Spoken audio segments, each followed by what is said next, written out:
Hai guys, saya dari kumpulan Ashton dan Abraham.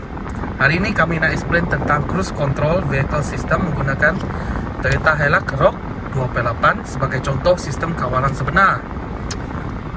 Jadi kita tengok cruise control ialah sistem yang membantu kereta mengekalkan kelajuan secara otomatik tanpa perlu tekan pedal minyak sepanjang masa. Sistem ini sangat berguna semasa perjalanan jauh, terutama dekat highway.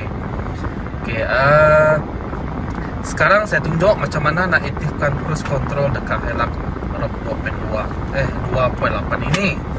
Langkah yang pertama adalah hidupkan kereta dan pastikan kereta bergerak lebih kurang atas 40 km sejam. Lepas tu tekan butang cruise control dekat steering. Dekat meter akan keluar simbol cruise control. Selepas tu tekan butang set untuk lock kelajuan. Contohnya kalau sekarang 90 km sejam, kereta akan maintain kelajuan tu secara automatik. Kalau nak tambah kelajuan tekan RES plus. Kalau nak kurangkan kelajuan tekan set minus. Dan kalau tekan brake ataupun clutch, cruise control akan automatic cancel. Betul. Okay, kita akan pergi ke Ashton pula untuk dia memberitahu kita konsep asas sistem.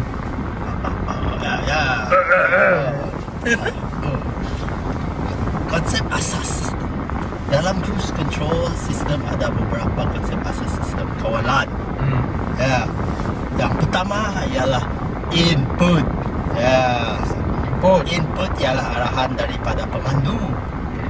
Okey. Dan contohnya bila kita set kelajuan 90 km sejam. Yang kedua ialah proses.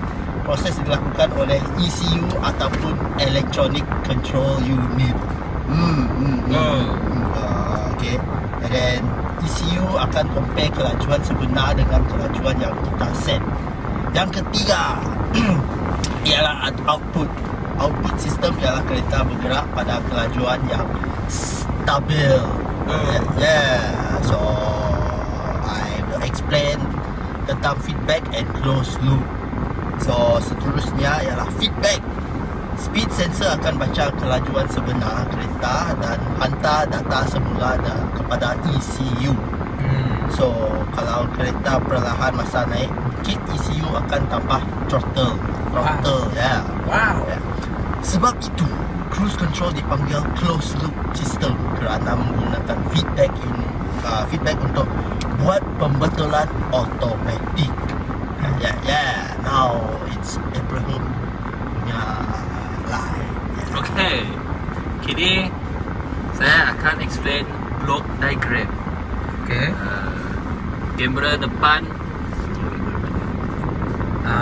Dekat radar lah, radar dekat yang logo Toyota tu. okay. Ini pula block diagram cruise control control system. Okay. So driver set speed. Lepas tu dia pergi ECU controller. Lepas tu dia pergi throttle actuator. Lepas tu dia pergi engine. Lepas tu dia masuk ke vehicle speed dan speed sensor, dan last ke feedback dan ECU. Okay. Lepas tu pemandu set kelajuan dan ECU proses data.